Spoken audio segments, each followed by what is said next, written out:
Students देखिए, हमने last lecture में अपना ईएमआई का इंट्रोडक्शन दिया था। ठीक है, आज हम पढ़ने जा रहे हैं क्या, फैराडेज लॉ। क्या हम पढ़ेंगे? हम फैराडेज लॉ।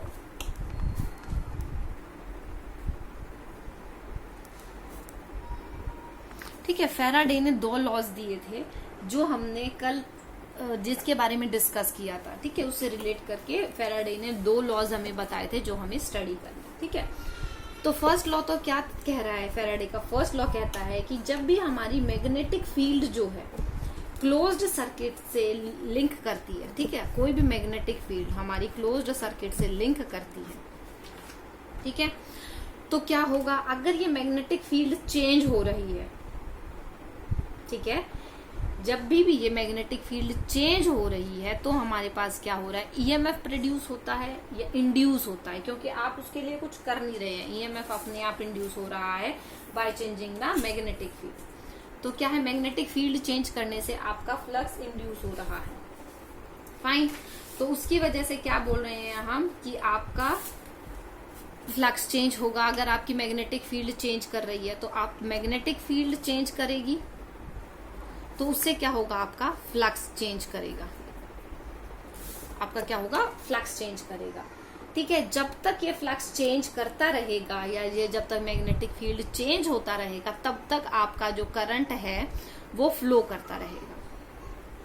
ठीक है, तो यही फैराडे का फर्स्ट लॉ था। तो फैराडे का फर्स्ट लॉ क्या कहता है? जब भी मैग्नेटिक फ्लक्स, ठीक है, magnetic flux linked with coil changes,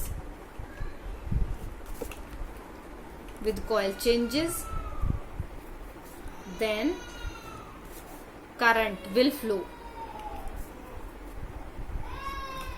in the coil। ठीक है, कॉइल में क्या होगा? आपका करंट फ्लो करता रहेगा। और ये करंट कब तक फ्लो करेगा? जब तक आपकी मैग्नेटिक फ्लक्स जो है वो चेंज होती रहेगी।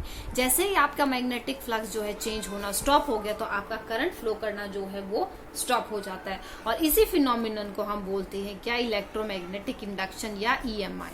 ठीक है, ये इसी फिनोमिना को हम बोलते हैं इलेक्ट्रोमैग्नेटिक इंडक्शन या EMI. Second law of Faraday क्या कहता है? सेकेंड लॉ ये कहता है कि जो ये इंड्यूस्ड ईएमएफ है, ठीक है, जो ये इंड्यूस्ड ईएमएफ है इसका जो मैग्नीट्यूड होता है, मैग्नीट्यूड ऑफ इंड्यूस्ड ईएमएफ, ये किसके इक्वल होता है? Rate of change of magnetic flux. यही चीज चेंज हो रहा है तो आपका करंट फ्लो कर रहा है। लेकिन इंड्यूस्ड ईएमएफ के मैग्नीट्यूड की बात करें तो वो हमारा सेकेंड लॉ बताता है, फैराडे का सेकेंड लॉ, कि इंड्यूस्ड ईएमएफ का मैग्नीट्यूड हमें बताता है क्या? Change by the rate of change of magnetic flux. ठीक है, rate of change of magnetic flux जो है वो हमें बताता है इंड्यूस्ड ईएमएफ का मैग्नीट्यूड।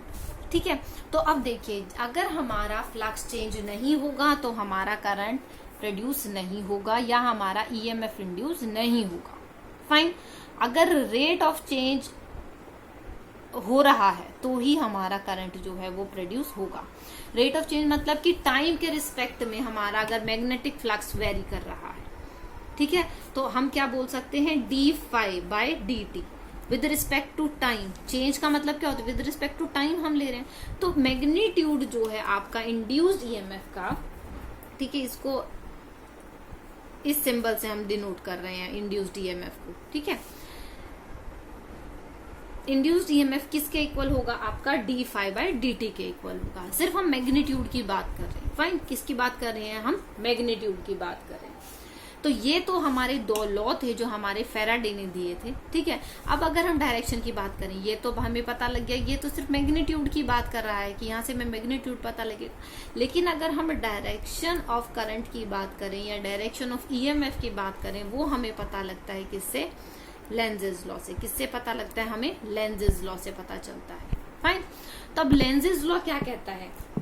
कि लेंजेज लॉ ये कहता है कि जो डायरेक्शन ऑफ इंड्यूस्ड करंट है सर्किट में, जो भी हमारा करंट इंड्यूस होगा वो अब जिस वजह से हो रहा है या जो कॉज है उसको अपोज करेगा।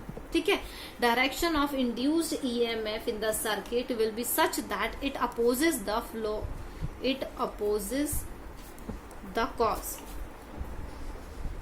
ऑफ इट्स प्रोडक्शन, कि जिसकी वजह से वो प्रोड्यूस हो रहा है उसका वो कॉज को अपोज करेगा। ठीक है, अब देखिए आपके पास अगर कॉइल दी हुई है, फाइन, हम एक दो एग्जांपल लेते हैं, उससे आपको क्लियर हो जाएगा।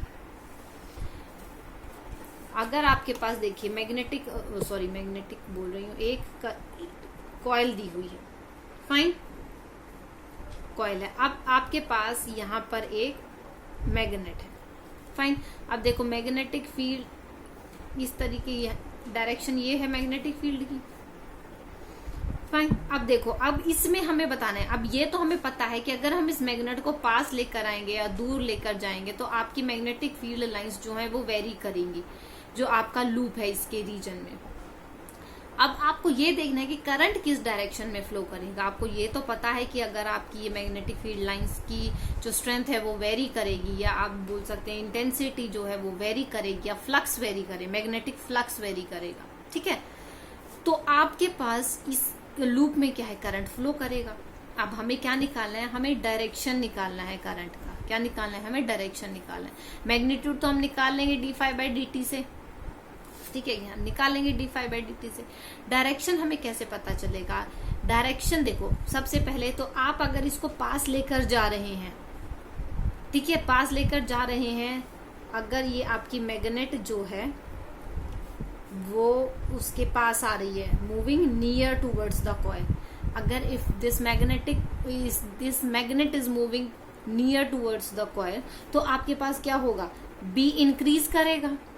ठीक है, बी इंक्रीज करेगा तो इसका मतलब आपका फ्लक्स इंक्रीज करेगा। ठीक है, बी इंक्रीज करेगा तो इसका मतलब आपका क्या है, फ्लक्स इंक्रीज करेगा। और फ्लक्स इंक्रीज करेगा या डिक्रीज करेगा तो क्या है, आपका करंट जो है वो इंड्यूस होगा। फाइन, तो अब देखिए मैग्नेटिक अब इसमें देखिए आपका क्या होगा, फ्लक्स इंक्रीज कर रहा है तो आपका करंट कुछ इसमें इस तरीके से फ्लो करना चाहिए कि जो वो फ्लक्स है उसको डिक्रीज करे, क्योंकि जो इसमें करंट प्रोड्यूस करने का कॉज क्या है, फ्लक्स इंक्रीज करके प्रोड्यूस हो रहा है। ठीक है, तो अब इसमें कुछ ऐसा करंट फ्लो करना चाहिए कि जो आपका फ्लक्स है वो डिक्रीज कर जाए। फाइन, अब देखो फ्लक्स डिक्रीज करेगा कैसे, अब यहां से देखिए ये इस डायरेक्शन में आपका जो मैग्नेटिक फील्ड लाइन है इस डायरेक्शन में मूव हो रही है। फाइन, अब आपका कुछ डिक्रीज कर, अगर आपको फाई डिक्रीज कराना है तो इसमें करंट कुछ इस तरीके से फ्लो करना चाहिए कि इसके अपोजिट में आपकी मैग्नेटिक फील्ड लाइंस आए, तभी तो आपका फ्लक्स जो है वो डिक्रीज होगा। अब देखिए राइट एंड थंब रूल से अगर हम देखें, अगर हम इसमें एंटी क्लॉकवाइज फ्लो कराते हैं, अगर हम इसमें देखो आपने लूप लिया, आपने उसमें एंटी क्लॉकवाइज अगर करंट फ्लो कराया तो आपने देखा था कि हम डायरेक्शन कैसे निकाले थे, राइट एंड थंब रूल से, कि आपका करंट की डायरेक्शन में आपका राइट हैंड का थंब होगा और आपकी जो फिंगर्स हैं वो कर्ल करेंगी। ठीक है, फिंगर्स कर्ल करेंगे, वो क्या बताएंगे, डायरेक्शन ऑफ मैग्नेटिक फील्ड। तो अगर आपका इसमें एंटी क्लॉकवाइज है, ठीक है, एंटी क्लॉकवाइज, तो आप देखिए एंटी क्लॉकवाइज है तो आपका जो डायरेक्शन आएगा वो फिंगर्स के कर्ल से आएगा, तो डायरेक्शन क्या हो जाएगा, opposite to the direction of the present magnetic field. तो इसका मतलब क्या है, वो इसको अपोज करेगा, तो इसकी वजह से क्या होगा, अगर ये अपोजिट डायरेक्शन में मैग्नेटिक फील्ड लाइंस होंगी तो ये क्या करेगा, अपोज करेगा, तो फाई जो है वो डिक्रीज हो जाएगा। फाई डिक्रीज हो जाएगा तो इसका मतलब करंट की डायरेक्शन है हमारी एंटी क्लॉकवाइज ही रहेगी। ठीक है, करंट की डायरेक्शन क्या रहेगी आपकी,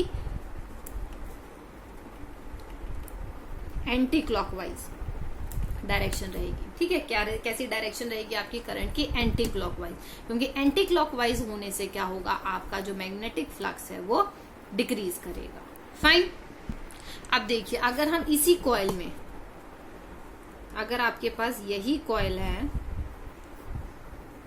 और हम इसमें मैग्नेट को अब दूर लेकर जा रहे हैं, ठीक है, अगर मैग्नेट दूर जा रही है तो मैग्नेट दूर जा रही है तो इसका मतलब क्या है, आपकी जो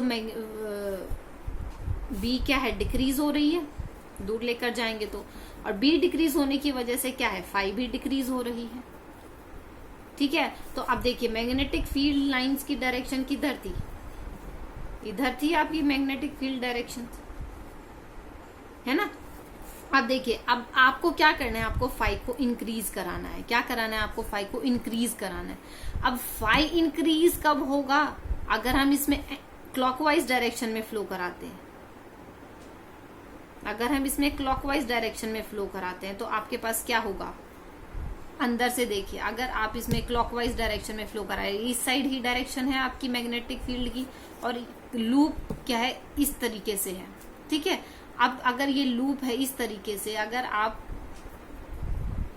कैसे इमेजिन करोगे, देखो ये आपका इस डायरेक्शन में है, तो अगर आप इधर से देखें, अगर आपने ये सपोज ये लूप है, ये इसी डायरेक्शन में है, पेन को उसकी डायरेक्शन से देखो, तो आपके पास क्या होगा, इनसाइड द लूप, ये लूप का जो लोअर पोर्शन है that is inside the loop, तो टुवर्ड्स माय पाम, तो क्या होगा कि आपका इस डायरेक्शन में जाएगा करंट, ठीक है। मैग्नेटिक फील्ड का डायरेक्शन इधर होगा, तो इसका मतलब क्या है, इसमें आपका जो करंट है वो क्लॉकवाइज फ्लो करेगा, क्योंकि इसमें अगर क्लॉकवाइज फ्लो करेगा तभी तो जो मैग्नेटिक फील्ड प्रोड्यूस होगा इस लूप में वो इसको अपोज करेगा, क्योंकि अब क्या है, दूर जाने से मैग्नेटिक फ्लक्स जो है वो डिक्रीज हो रहा है।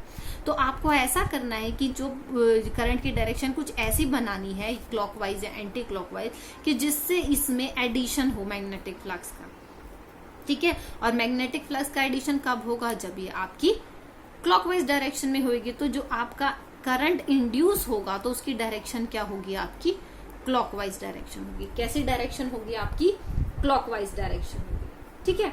तो ये आपका आज का टॉपिक था, जिससे हमें पता चला कि हम डायरेक्शन जो होगा इंड्यूस्ड करंट की हम कैसे पता लगाते हैं, ठीक है। तो वो हम पता लगाते हैं कैसे, कि आपको देखो डायरेक्शन पता लगाने के लिए आप राइट हैंड थंब रूल ही यूज करेंगे, लेकिन ध्यान क्या रखना है कि आपका जो डायरेक्शन है वो ऐसा होना चाहिए दैट अपोजेस द कॉज, कि जिस वजह से करंट प्रोड्यूस हुआ है वो उसको अपोज करे। फाइन, करंट तो प्रोड्यूस होगा, लेकिन आपको ऐसा डायरेक्शन लेना है जिसकी जो करंट है जिसकी वजह से प्रोड्यूस हो रहा है वो उसको अपोज करेगा। फाइन, तो ये था आपका क्या, लेंजेस लॉ, ठीक है।